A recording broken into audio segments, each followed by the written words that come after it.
এই মুহূর্তের সবচেয়ে বড় খবর, কালীঘাটের 7 কোটি টাকা বাজেয়াপ্ত করল এনফোর্সমেন্ট ডিরেক্টরেট।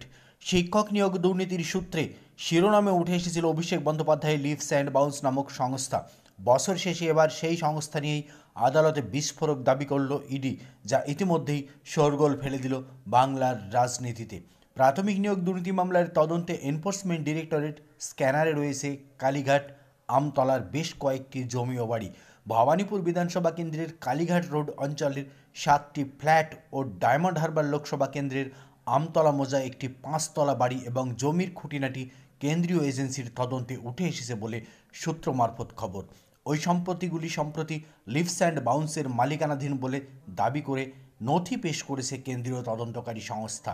ইডির তরফ থেকে আদালতে লিখিতভাবে জানানো হয়েছে, ওই সব জমি বাড়ি ইতিমধ্যেই বাজেয়াপ্ত করা হয়েছে। ওগুলোর পরিমাণ প্রায় 7 কোটি টাকা। মাসখানেক আগে বিচার ভবনে সিবিআইয়ের বিশেষ আদালতে প্রাথমিক নিয়োগ দুর্নীতি মামলার 5ম সাপ্লিমেন্টারি চার্জশিট পেশ করে এনফোর্সমেন্ট ডিরেক্টরেট। সেই সঙ্গেই কয়েক হাজার পাতার নথিও জমা দেওয়া হয়। জানা যাচ্ছে, ওই নথির মধ্যেই কালীঘাটের 7 কোটি টাকার সম্পত্তি বাজেয়াপ্ত করার তথ্য রয়েছে। একটি সর্বভারতীয় সংবাদ মাধ্যমের প্রতিবেদনে ইডি সূত্র উদ্ধৃত করে দাবি করা হচ্ছে, লিভস অ্যান্ড বাউন্সের হাত ধরে অবৈধভাবে অর্থ বিনিয়োগের আরও সম্পত্তির খোঁজ মিলেছে। সেটা বাজেয়াপ্ত করার আরও প্রক্রিয়া চালাচ্ছে এনফোর্সমেন্ট ডিরেক্টরেট।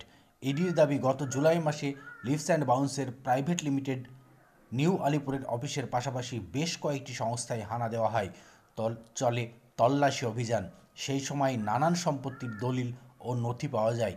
কেন্দ্রীয় এজেন্সির তদন্তকারীদের দাবি, সংশ্লিষ্ট সংস্থার অ্যাকাউন্টে জাল নথি এবং হাওয়ালার মাধ্যমে নগদ ও নানান ভুতুড়ে কোম্পানি অ্যাকাউন্ট মারফত টাকা জমা পড়ার তথ্য পাওয়া যায়।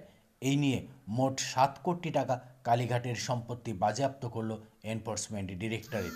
আরও একাধিক সম্পত্তি বাজেয়াপ্তর তালিকায় রয়েছে।